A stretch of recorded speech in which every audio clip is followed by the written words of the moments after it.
Saruan gadan mantang 10 na italang irido sa salpukan ng 10-wheeler truck as in van sa barangay F. Senyon Ragay, Camarines Sur, alas 4:50 kasubagong maagahon Agosto 23. Binisto na gadan na si Kim Richard Cruz E. Perez, 25 anyos, residente kan Matandang Balara, Quezon City, na nagmamaneho kan van. Basado sa inisyal na investigasyon, pasiring sa Manila ang truck na kargado ng kupra, kan masalpok kan van na haling Manila pasiring sa Banuaan ng Lagunoy.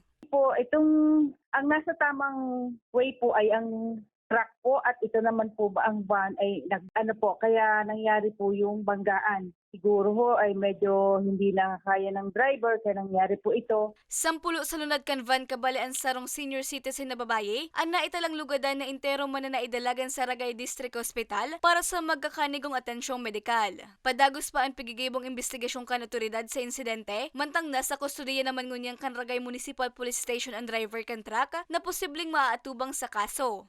O sa lahat po siguro ma'am ng mga biyahero, ingat na lang po tayo at lalagi po tayo maging alerto po.